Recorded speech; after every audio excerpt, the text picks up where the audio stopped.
chair, and I would argue distinguished chair, at the Ackerman Center for Holocaust Studies at UTD with us. Well, David has been my friend for, what, 10 or 10 years? it's hard to see. or so? Yeah. Hold on, we're adjusting it. David's been my friend for about 10 years or so, and I have profited greatly. I would be a much brighter and more wonderful person had I known him for 70 years, not 10. But it's a delight to have you here, sir, and we look forward to what you have to say. One more thought about our friend Dr. Patterson. I'm an old soldier and an old industrial guy, and I've probably heard hundreds of briefings from very senior intelligence and information passing people in the government and in industry. They all fall short, by and large, because they don't get to the Jewish essence of what they're trying to communicate. Where did it come from, and where does it fit into our spiritual framework of history? Dr. Patterson always hits that point. And with that, I'm going to hush. David, please, the podium and the microphone are yours. Thank you. And he got dressed up, too. I got dressed up too. Thank you, my brother. Thank you, Bill. See if I can sit. Is that better? Thank you, Bill. I'm humbled and honored to stand before you to discuss very important, profound, timely, urgent matter. I only regret that what has occasioned this. We see people anybody who listens to the news or watches the news has seen the word Hamas, Hamas, Hamas, Hamas. But my sense is that not many people know who they are, where they come from, their history, genealogy, ideology, aims, what they intend. Hamas traces its origins to the Muslim Brotherhood and to ties with the Nazis, National Socialists. This is an image of a kite. You may recall that for several years, Hamas sent kites and balloons carrying incendiary devices over Israel to set forest fires and grass fires. And this is one of the kites that they used. Next slide. Their connection, the connection to the Holocaust here goes much deeper than a swastika on a kite. This is Yafa Adar, a Holocaust survivor who was captured, kidnapped, taken away by Hamas butchers. They're not just terrorists. In fact, they according to one Hamas operative who was interrogated, they had orders not just to go in and kill Israeli civilians, but to mutilate them, rape women, girls, children, render their bodies unrecognizable, burn them alive. You understand, this is not, it's not exactly like a pogrom. The pogromchiks were mobs that went wild. These individuals operated in a carefully calculated manner. So where do they come from? There's a deep connection, ideologically, between the two. You see Hitler here invoking the Protocols of the Elders of Zion in his book Mein Kampf. The Protocols is a text, a forged text, a false text, that consisted supposedly of minutes taken at a secret meeting of the world Jewry's leaders. It was initially published in Russia in 1903. It didn't have much circulation until after the First World War, when, of course, in the aftermath of that catastrophe, with astronomical casualties. The question was, how did this happen? How was the world plunged into war like this? And of course, the Jews were blamed, and the protocols were circulated. The first German language edition came out in 1919. The first Arabic language edition came out in 1926. So you find it turning up in the Hamas Charter also. The Hamas Charter cites 3 different proof texts to demonstrate the truth of what they claim in their charter. One is the Quran. The other is a body of writings known as the Hadith, which is like the oral tradition put into writing. And the third holy word is Protocols of the Elders of Zion. Next slide. Next slide. Okay, well, the slide didn't transfer very well. In the 1920s, Hitler said to his friend Hermann Rauschning that his aim, as he was already the Führer of the party, the head of the party, that when he came to power, his aim would be to destroy the tyrannical God of the Jews and his life-denying 10 Commandments. This, like all anti-Semitism, the anti-Semitism manifest in Nazis as well as in the jihadists entails a war against the God of Abraham, Isaac, and Jacob. The usurpation of God by the Nazis or the appropriation of God by the jihadists. Okay? The jihadists speak for God. Hitler was as God. Okay, go on. Among Hitler's admirers was Hassan al-Banna. Hassan al-Banna was the founder of the Muslim Brotherhood in March 1928. Al-Banna said that Hitler confirmed for him, after al-Banna read portions of Mein Kampf, that Zionism is not about seeking a haven or a homeland for the Jews. It's about establishing a base for operations from which they would aspire to world domination. Okay? The first principle here, as for other anti-Semites, is not that all Jews are evil. It's that all evil is Jewish. That's why the Jews have to be hated, have to be eliminated. The world has to be purified of the Jews. The world has to be made Juden rein, as the Nazis said. And for the jihadists, Jew hatred, the extermination of the Jews, is not just an unpleasant duty to get rid of Untermenschen or subhumans. It's a religious duty. You understand? What Hamas did to the civilians in Gaza, they view as a holy acts pleasing to God. That's what we're dealing with. Go now. So we have this connection, Hitler and al-Banna. Al-Banna learning from Hitler, learning about propaganda, learning that the purpose of propaganda is not to persuade, certainly not to inform, it's to incite. It's to incite what Hitler called wrathful hatred. And by 1935, the Brotherhood had their own propaganda division. Learning from Dr. Joseph Goebbels. Right? In 1938, the Brotherhood hosted a parliamentary conference for Arab and Muslim countries in Cairo, and they passed out Arabic language editions of Mein Kampf, as you see here, Kafahi, and Protocols of the Elders of Zion. This is actually a later Arabic language edition of Mein Kampf.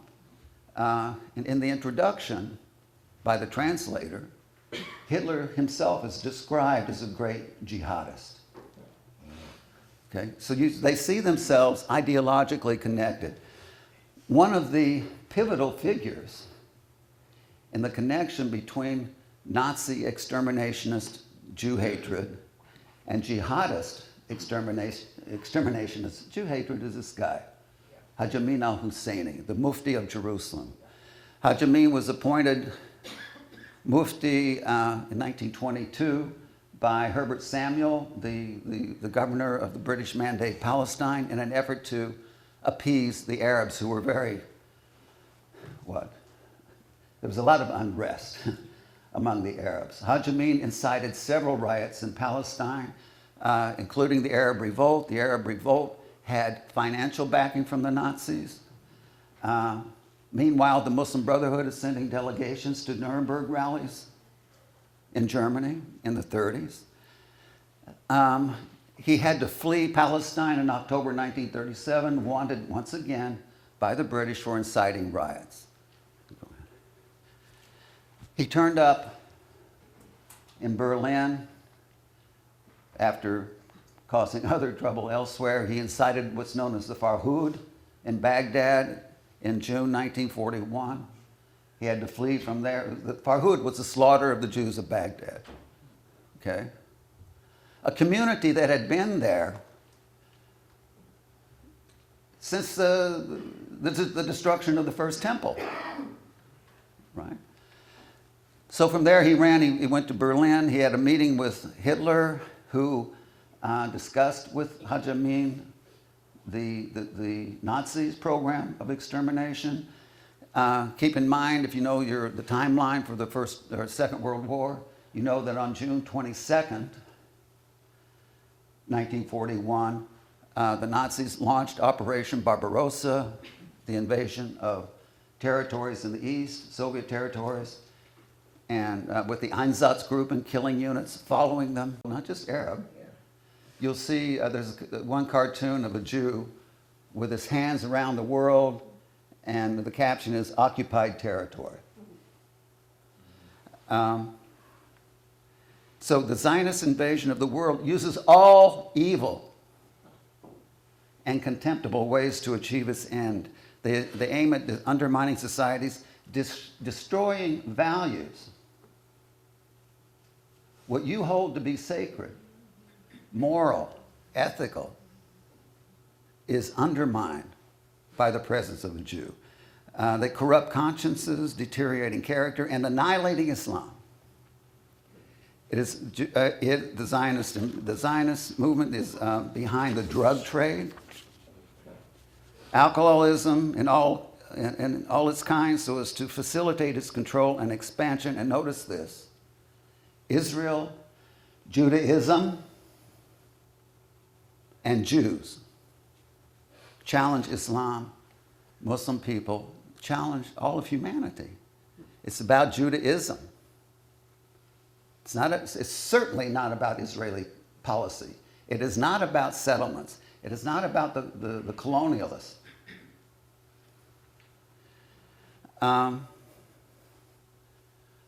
Where am I? Next one. Article 32, after Palestine, the Zionists aspire to expand from the Nile to the Euphrates.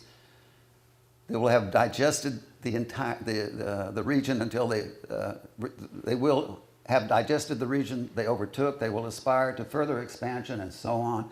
Their plan is embodied in the protocols of the elders of Zion. Right? So, what are some ramifications of this?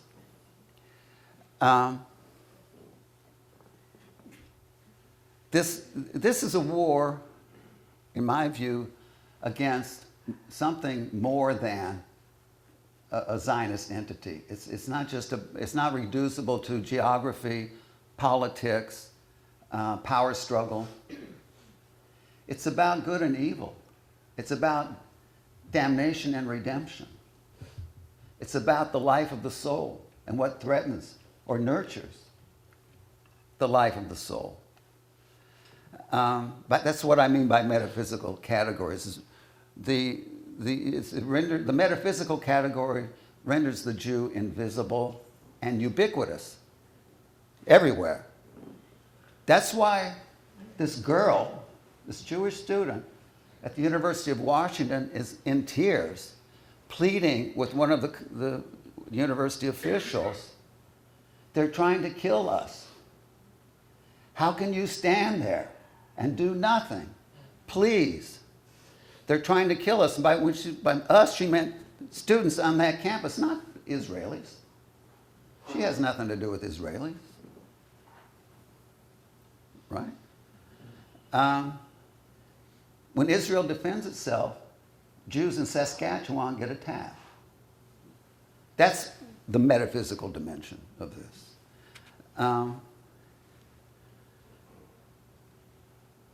Yes, it's not just the existence of the Jewish state, but of Jews everywhere. And in case you were wondering, we have the Sheikh Mohammed Hussein Yaqub confirms this view. Go ahead. This is in 2009. He said, if the Jews left Palestine to us, would we start loving them? They are enemies not because they occupied Palestine. They would have been enemies if they did not occupy a thing. Our fighting with the Jews is eternal. Until not a single Jew remains on the face of the earth. That's what this is about. That's what this is about. That's who Hamas is. So go ahead. So you can see a genealogy from the Nazis. You see influences and parallels. And the Nazis themselves have a long historical context. I'll save that for another 4-part series. But with the Nazis, as I touched on earlier, you see a usurpation of God, so where the word of the Fuhrer is law. The Nazis burned Hebrew Bibles. Not German Bibles, mind you, but if it's in Hebrew, they burned it. With the jihadists, you have an appropriation of God. You have the Hamas is God. Hezbollah is the party. His is party, Allah. Hezbollah is the party of Allah. Hassan Nasrallah, the head of Hezbollah, declared, Hezbollah is the clearinghouse for all of humanity. If you want to find your way into God's presence, you have to go through Hezbollah. Okay? That's the appropriation of God. Both, whether it's usurpation or appropriation, it amounts to a radical assault on the God of Abraham, Isaac, and Jacob. Torah, Judaism. Go ahead. Hitler's last words. He's gonna kill himself. He's about to eat cyanide. Right? Just in a few hours after he wrote these words. He calls upon the world to resist mercilessly the poisoner of all nations, international Jewry. His dying words. Who are the heirs to this legacy? Who answered Hineni to this call? Jihadists.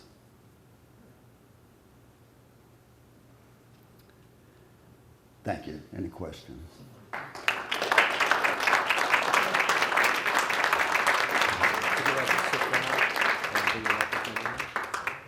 Yeah, I'll sit.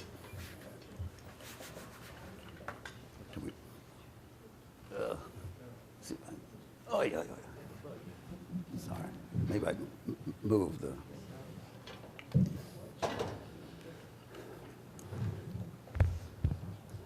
So be afraid, be very afraid. Yes, sir. Question. What do you say? I understand Muslims, all that is understandable. What do you say about university professors, people in the current administration supporting Hamas and defending its actions?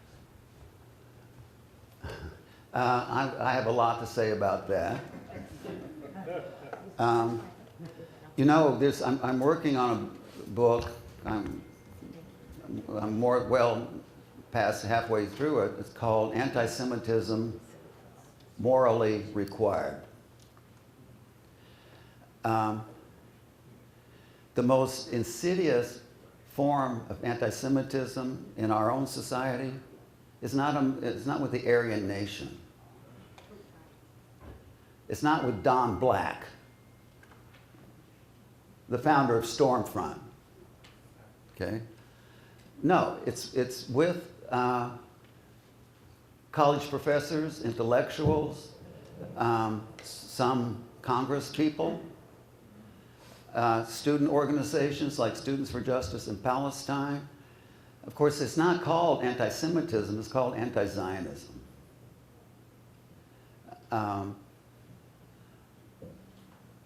Where all Jews are Zionists, right? Jewish students are insulted, verbally, physically, humiliated as Zionists without knowing their politics, right? And there are plenty anti-Zionists among Jews, I'm sorry to say, among Jewish intellectuals. In 2020, when the so-called annexation of the West Bank was not an annexation, but was being discussed, more than 400 so-called scholars in Jewish studies signed a petition denouncing this move on the part of Israel, not because it's a bad policy, we think it would be bad for security, etc. No. They called it a crime against humanity perpetrated by an apartheid state. That language. And I know many of them personally. I think that some of them just signed it without reading it because they saw other names there. I mean, that happens. But more than 400. So this academia is the problem in many respects. And it spills over into society. It spills over into a woke culture. There's a great book called Woke Anti-Semitism by a friend of mine named David Bernstein, Woke Anti-Semitism. Critical race theory brings a lot of this into their thinking and shapes a lot of academic thinking. So certainly BDS, boycott, divest, sanction. So yeah, that's the problem is as always with anti-Semitism lies with the intelligentsia. 8 of the 13 heads of departments at the Wannsee conference held by the Nazis to discuss the final solution had doctorate degrees. Yeah, you had another question? Yeah, just this is why I asked you about professors. I didn't talk about Muslims or students. No, yeah. When you describe it like that, when you describe it like you do, and you're correct, then my view that is basically talking about something that cannot be negotiated or resolved. It has to be either one side is killed or the other. Now the question is, with regard to this university professor, do they not understand that? They are not Muslims themselves and subscribing to that. They will be killed. So what is the Right. what is the logical approach that they have? I don't understand. I think, as I said, in many quarters of academia, you cannot be considered a moral person if you support the existence of the Jewish state. So they want to be viewed as good people. I'm a good guy. And you see how students, this is the most heinous thing, students, young, remember when you were 20? No, your first time you go to a university, it's the first time you've thought about anything, if indeed you're thinking. And students want to be part of something virtuous, something meaningful. And so they are easy prey for this discourse. Israeli Apartheid Week, right? Students for Justice in Palestine. How can you be opposed to justice? Never mind what justice would look like, right? Again, and I have tried to explain to college administrators that the word apartheid is anti-Semitic. It's labeling Israel as evil. What is the moral obligation when faced with an apartheid state? You have to oppose its existence. You have to dismantle it somehow. So I think there's a lot of fear. People are afraid, especially younger professors. They're afraid to say anything. And I know some personally, and I know some through friends who have lost their jobs for making statements in support of Israel. Lost their jobs. You can't, and they have to come up for tenure, promotion. Where's their career? I sit here safely. I take no risk. What I do requires no courage on my part.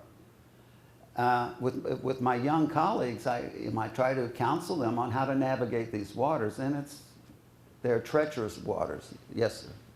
Apartheid is clearly a wrong thinking thing. I mean, it's an evil thing. But it existed only in South Africa, where the minority whites ruled the majority black population. Yeah. That is the definition of apartheid. Israel is not an apartheid state because it's majority Jewish and minority Arab. It's not apartheid by definition, but people use it to smear Israel as though it's as bad as South Africa.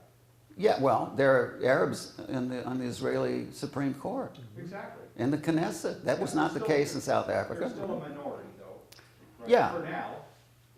But they enjoy all the rights of citizenship Exactly. in law, under the law, Exactly. under the law. Yeah, so Israel is not an apartheid state by any Correct. definition, nor is it a colonialist state by any definition. Yeah. But Gail. this is exactly the definition of contemporary life. Yeah. They take a term Yeah.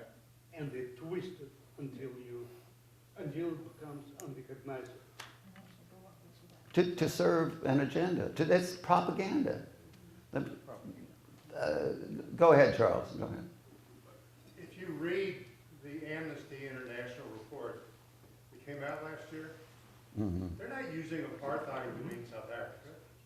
They're using it like you use the term racist. You're a racist, sir. Yeah. It doesn't matter whether you are. They have picked words. Apartheid, genocide, colonialism. That's it. It's a branding. Don't try to judge by our standards what they're doing, because they don't operate by Western civilization standards. Well, they pick words calculated, as I said earlier, about propaganda to incite hatred. To incite hatred. Gail, go ahead. So I'd like you to address for the group, if you could, talking about words. Exactly what is Palestine? Okay, you know where I'm going. Because there is no such thing, and that was really Jordan, according to the agreement. Look.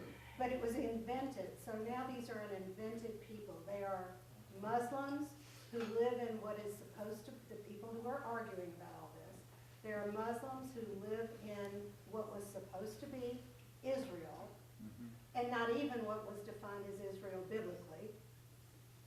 And so anyway, if you'll just sort of address the concept, Well, because they keep talking about the Palestinians, of which there is no such thing. the Palestine, the word Palestine has its own history and how it's used, what it refers to. Back to the Romans, right? The Romans named the region, not a country, the region, Palestine. It's like Siberia. What's the capital of Siberia? Who's the leader of Siberia? There is none. What was the capital of Palestine? You might, well, when the Ottomans ruled, Damascus was the seat of the regional government, but it wasn't a country. It's a region, and it is a term that designated a region. If you look at medieval maps, you see Palestine, right?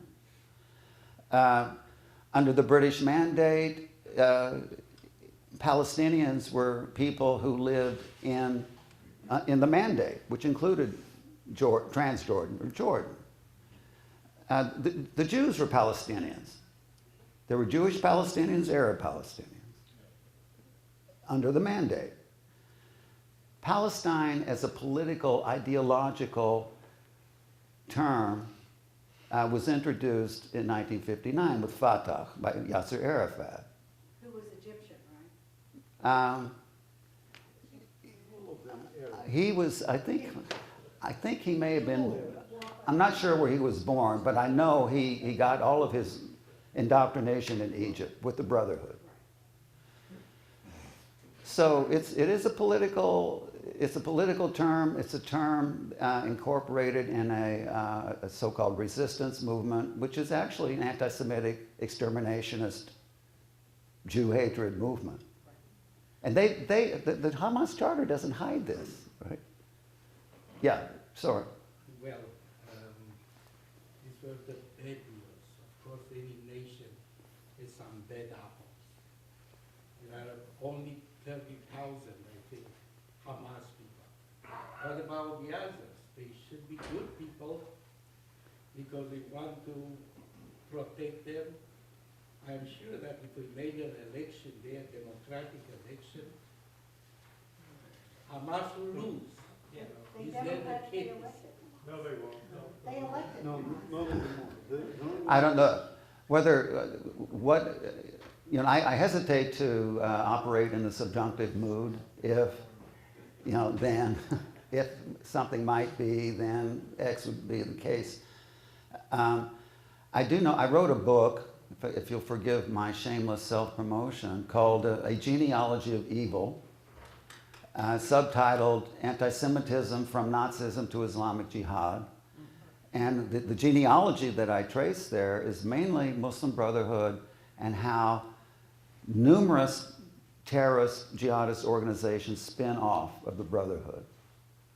From Al-Shabaab to the Houthis to Al-Qaeda, ISIS, all of these have traceable roots to the Brotherhood, okay? I use the term jihadist in order to, and not the term Muslim. I work with Muslims. I've been involved in at least 2 book projects that are dialogical interactions with Muslims. I have a very close friend in the UK named Kharas Rafiq, Pakistani Muslim. He created an organization called Muslims Against Anti-Semitism. He is a courageous person. When Muslims speak against jihadist movements, anti-Zionist movements, when they speak against anti-Semitism, they run a risk. And we need to stand with them and by them and support them. So it's certainly not all Muslims, perhaps not even a majority, but there are many. The Islamic Republic of Iran is not a small operation. So The Nazis weren't the majority in Germany either, right? they in March of 1933, they won 44% of the seats in the Reichstag, and of course that was the last election. So that you don't need a majority to stir things up a lot, right? Yeah. I'm wondering, those charter that you showed us from Hamas, because it's a two-part question, is that a modern version? Is there a modern version of that, or is that it? Well, I forget the year, about 10 years ago, they claimed they were going to soften it, but they can't. I mean, they haven't changed. The ideology has not changed. And then the second part of this question is, how widespread is the knowledge of that charter among the Arabs even? Like the civilians in Gaza, are they aware of that charter? I'm not sure. I do know.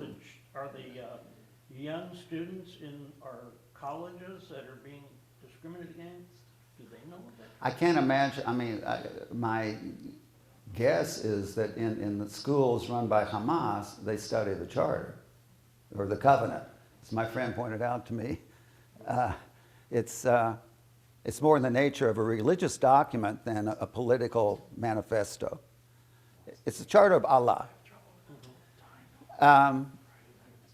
If Hamas is running anywhere they're running a school, sure, I can't imagine they wouldn't require this as required reading. If you want to read it, it's online.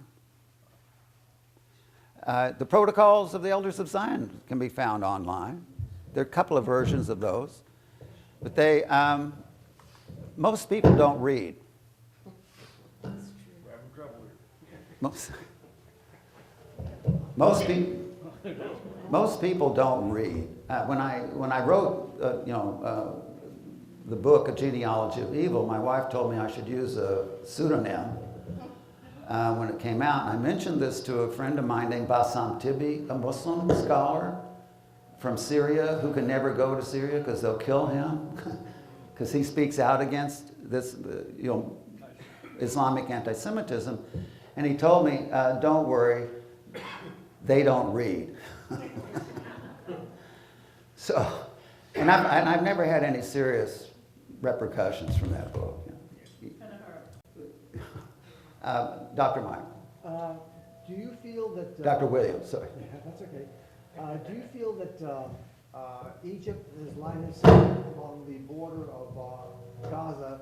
Do you feel that they're trying to dissuade the Hamas from crossing over? What are your feelings about that? Well, I think the Egyptians don't want them, even though they're saying they're going to open the crossing. Keep Uh, they, they, maybe it's a, yeah, we're doing fine. I don't worry. Maybe the batteries went dead. You know that the Muslim Brotherhood has been outlawed in Egypt. Egypt. Al-Sisi. Al-Sisi doesn't want the Brotherhood operating in Egypt. But they're operating here.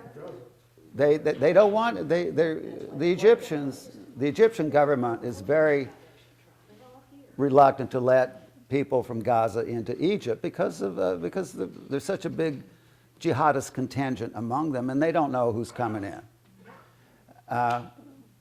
Al-Sisi doesn't want that problem in Egypt. So, because Al-Sisi from the jihad, Al-Sisi is Muslim, but Al-Sisi is, the Brotherhood calls him a puppet of the West, and a Zionist. Some of them claim he's Mossad, right? Well, But yeah, but the Gaza Strip was isolated by Egyptians yes, long time yes, before. So in 1948, or thereabout, there were like 40,000 population of Gaza. And there is 120,000 came to Gaza when they were the War of Independence, right? yeah, And now there is more than 2 million. yeah, yeah. So 4 generations, 10 times at least, right? Yeah, about tenfold, yeah. So what happens is these people were crossbred to hate, not just hate. I mean, it seems to me like their DNA has been altered because it's not human to go and it is beyond. Well, it's look, it's in the fabric of the culture. It's in the fabric of Egyptian culture, right? There's an Egyptian dramatization of the protocols of the Elders of Zion that they run. A horse without a rider, it's called. You may, I don't know if you follow this. You can find a dramatization of the blood libel that Hezbollah broadcasts on their stations, Al-Manar. So it's Jew hatred comes with their mother's milk, so to say. It's throughout the media, the print media, cinema, books, magazines, songs. Certainly textbooks. Yeah, Jerry, I have to call on my wife. I think a lot of the mainstream media tries to suggest that the majority of the Palestinians don't feel the way Hamas is as a radical militant group, that the majority of the Palestinians want peace. Would you please address that in your opinion? The majority, peace would mean a one-state solution, all Palestinian state, so-called. Hamas and Fatah are at odds very often. They're not buddies. The tie that binds them is Jew hatred. The vast majority of Palestinians, according to all polls I've seen, even though if they don't like Hamas, they hate Jews. They hate the Zionist entity. That's how they talk about it. They don't see it as two-state solution. Now, Arafat himself, the PLO charters, rejects any peace with the Jews, Which is now the PH. which is now the Palestinian Authority. PLO, same thing. Mahmoud Abbas was one of the founders of Fatah himself. But when they gained observer status in the UN in 1974, and then you had the resolution equating Zionism with racism in 75, they saw them an opportunity. And this is where Arafat introduced what he calls a phased strategy, the Trojan horse strategy, his terms, where they would take what they can, when they can, be very patient, with the ultimate aim of driving the Jews into the sea. That's the language. It always has been. It always has been. I don't see, in my study of this, any negotiating partner for peace. I don't see it. I wish I were wrong. And when I'm asked if I think it's hopeless, I usually say it doesn't matter what I think, but I have to act as if it were not hopeless, otherwise it is hopeless. Yes, sir. You got one more? Yeah, so assuming all this is true, which I obviously have no reason to believe that it's not, considering what we've been experiencing, what choice do we have other than to go in and take every last one of the Hamas out? And, I'm not done there, isn't it time that as a people, we stop giving them time to breathe and regroup? What they themselves are saying along the intellectual tradition of anti-Semitism in the way they describe it. And if anything, they become masters at this projection in so many different facets. Yeah. And I was wondering if you could comment on that. Yeah, of course. It's sort of a common psychological move to project our own evil on somebody else, right? That's commonplace. It's again, the equation of Zionism with racism is not that they actually think Zionism is racism. They're trying to demonize Zionism. You can't, and I had a student say to me, you mean I can't be anti-racist without also being anti-Zionist? If I'm anti-racist, do I have to be anti-Zionist? Which is the linguistic gymnastics that are taking place there. So sure, the Jews want to rule the world. The Constitution of the Islamic Republic says the ultimate aim of the Islamic Republic is to rule the world, to bring the world under Islam. The Jews control media. Certainly in the Islamic Republic of Iran, they control the media. Hamas controls the media is controlled in any totalitarian society. Right? So the evil projected on the Jew is an evil. The blood libel. You can find a video of a Shaheed, Hamas suicide bomber, a homicide bomber, saying, "We drink Jewish blood. We live on Jewish blood."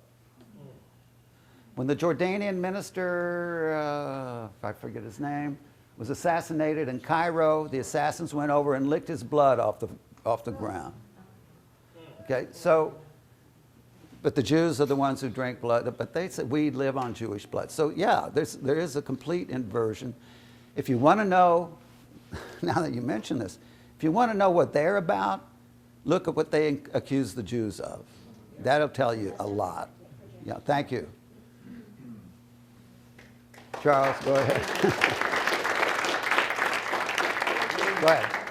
You're a professor at UTD, traveled all over the world, looking at anti-Semitism.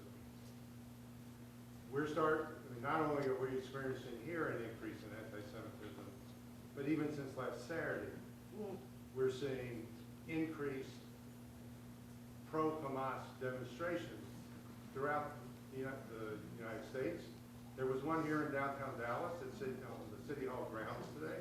Thousands. Thousands in Dallas. When Israel decapitates and exterminates Hamas, will that lessen anti-Semitism here? No. I know, I'm asking you to No. address, are they two separate things or are they connected? No, look, there's only one thing that will abate, lessen, mitigate anti-Semitism, and that's the destruction of the Jews. It's an eternal. We are, as Muhammad Hussein Yaqub says, our struggle is eternal until there's not a single Jew left on earth. That is the tacit premise of anti-Semitism. Whether the particular anti-Semite articulates it or not. Muhammad Hussein Yaqub knew exactly what he was saying. So in fact, it's going to get worse. Once Israel obliterates Hamas, the trouble is just going to get started. It's just getting started. Yes, ma'am. Considering how central anti-Semitism is in Islam, why were Jews Can you speak tolerated? up? Sorry. Okay. No, I understand. Considering how central anti-Semitism is in Islamic thought, why were Jews tolerated at all in Muslim societies prior to 1940? Well, the history of Jews in Muslim societies going back to the 7th century is mixed.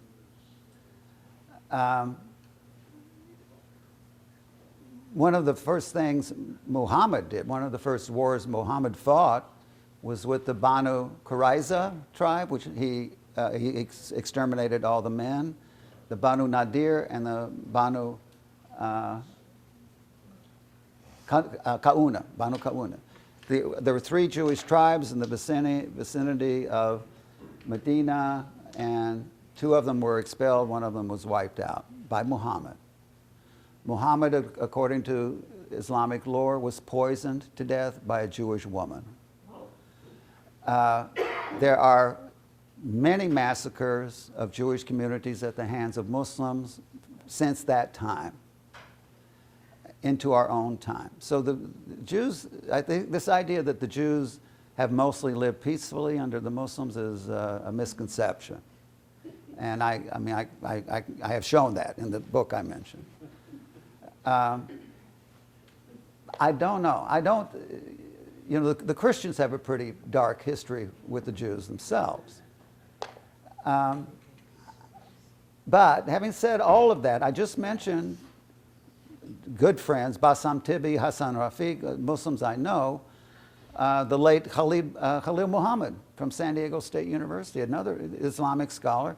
They're not, I'd like to think you can be a Muslim without being an anti-Semite. I'm sure you can. You can be a Christian without being an anti-Semite. I'm sure you can.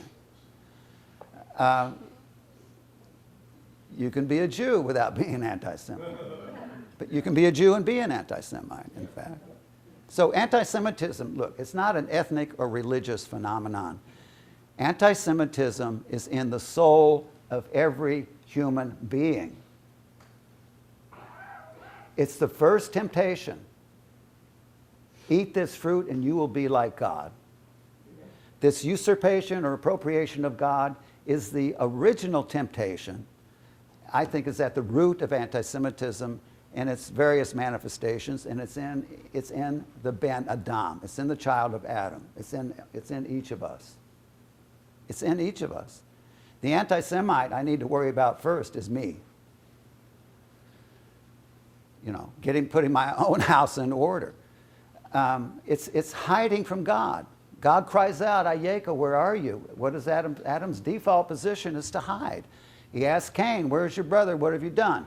The bloods of your brother cried out to me. The anti-Semite wants to silence that questioning and the one who asks. He wants to take the place, wants to be the one who asks. Okay? Not just knowing good and evil, but determining good and evil, separating the damned from the redeemed. Just notice this, read your history. Wherever you see anti-Semitism, you'll see the purveyors of redemption and damnation. Whether it's heavenly redemption or the earthly utopia, right? The communist utopia. So it's in each of us. There is something in the Quran about the hatred for the Jewish. They're sons of pigs and apes. Jews are sons of pigs and apes. The Jews, yeah, the Jews are falsifiers of the Word of God. The Quran is the Word of God. The Jewish scripture, the Hebrew scripture is a forgery. So yeah, look, on the other hand, the Quran also says that Palestine, Israel, is the land for the Jews, and at the end times the Jews will gather there and they'll have their land, something that jihadists don't mention in the Quran. But like many scriptures, the Quran can be used, cherry-picked, to justify whatever agenda you're trying to justify. I mentioned a friend of mine, Khalil Muhammad, who passed away a couple of years ago. Devout Muslim, an outspoken critic of anti-Semitism in Islam. He lays out the places in the text, and according to him, the Hadith is much more problematic than the Quran itself, according to the scholar. You can find, if you want to find places in Hebrew scriptures where Jews look bad, that's pretty easy to do, right? You can find it.